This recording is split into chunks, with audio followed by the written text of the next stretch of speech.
Assalamualaikum warahmatullahi wabarakatuh. Perkenalkan, nama saya Lili Suryani dengan NIM 2411057 dari kelas 4C. Baik, di sini saya akan menjelaskan video seputaran tentang riba, yang dimana untuk memenuhi tugas mata kuliah fikih muamalah dengan dosen pengampu Bapak Muhammad Rafiq Anwar.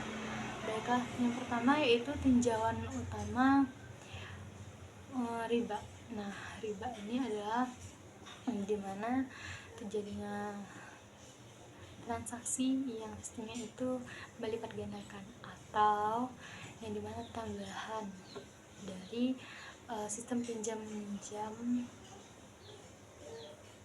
lebih banyak dari segi dalam pengembaliannya dibandingkan dalam segi peminjamannya.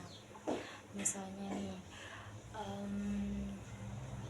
dia itu sifatnya melipat gandakan atau lebih. Nah, riba ini termasuk suatu perkara yang haram dan dosa besar, dan tentunya dalam Islam sangat dilarang, karena riba ini juga sistemnya itu kayak ketidakadilan, terus juga riba ini menyulitkan orang lain, bukan meringankan. Nah, yang kedua itu definisi riba. Definisi riba ini sendiri yaitu berarti bahwasannya tambahan dalam atau kelebihan dalam sistem pinjam meminjam, yang dimana itu adanya lipatan ganda tadi. Misalnya pinjamnya itu 1 juta, akan tetapi bayarnya itu harus 1.200.000.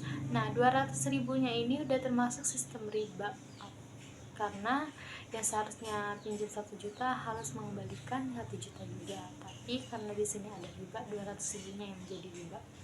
Nah, selanjutnya yaitu dasar-dasar larangan riba.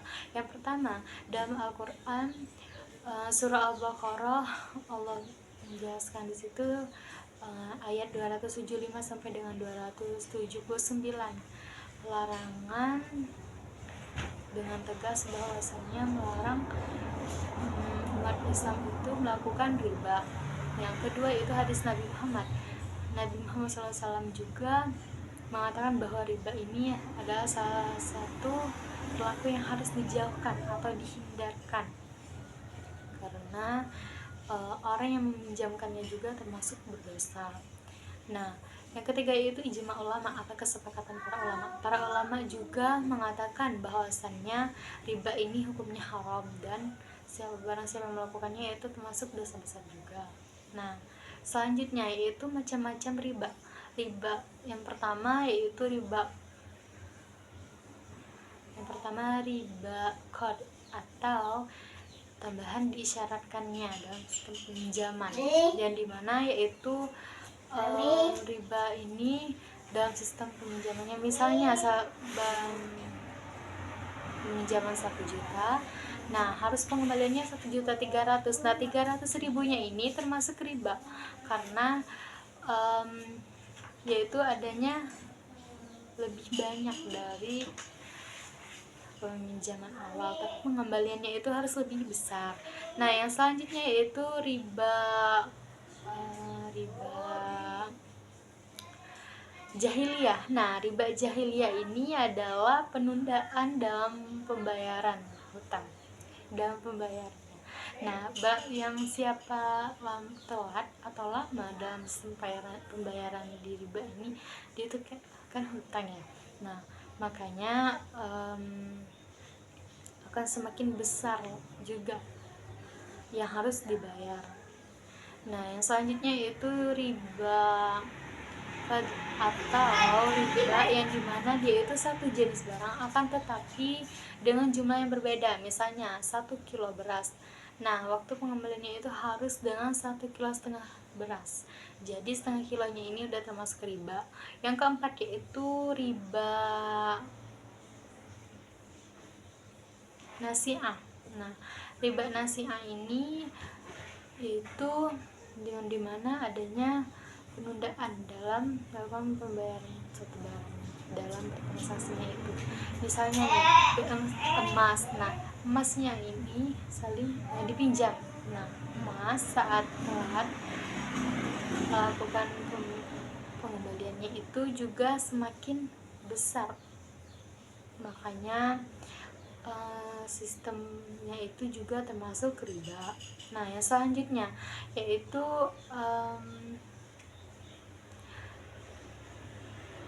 perspektif riba dalam perspektif Islam dalam pandangan dalam riba. Nah, dalam Islam riba tentunya dosa besar dan haram. Barang siapa melakukan dapat dosa, yang meminjamkan juga dapat dosa. Makanya alasannya itu yang pertama, karena riba ini dapat merugikan orang lain. Yang kedua, adanya ketidakadilan. Nah, yang selanjutnya yaitu praktik riba di masyarakat modern. Biasanya adanya bunga, ya sistem bunganya dari pinjaman kreditnya itu termasuk adanya lipatan dari segi pembayaran awal. Nah, selanjutnya yaitu riba dalam transaksi perbankan. Saat meminjam di bank tentunya itu ada sistem bunganya. Kalau pinjam 10 juta harus bayar 13 juta. Nah, 3 jutanya ini udah termasuk riba di situ juga, kecuali bank syariah ya. Tapi kalau bank-bank lainnya tentunya untuk mengatakan bahwa itu adanya riba karena pembayarannya nominalnya berbeda saat melakukan metode pembayarannya. Nah, yang selanjutnya yaitu riba dalam transaksi kredit. Ternyata sistem cicilan juga termasuk riba. Misalnya awalnya harganya kalau cash 3 juta, tapi kalau cicil atau kredit itu 4 juta. Nah, di sini ternyata ada riba juga ya, teman-teman. Karena sistemnya itu enggak sama harga awalnya. Selanjutnya yaitu riba dalam transaksi pinjaman online atau paylater.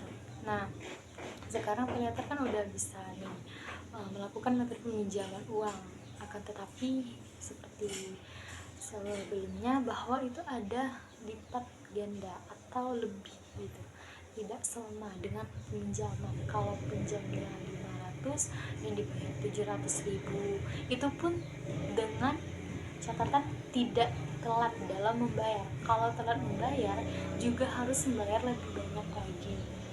Makanya di situ juga adanya sistem riba. Baiklah, sekian video dari saya. Wassalamualaikum warahmatullahi wabarakatuh.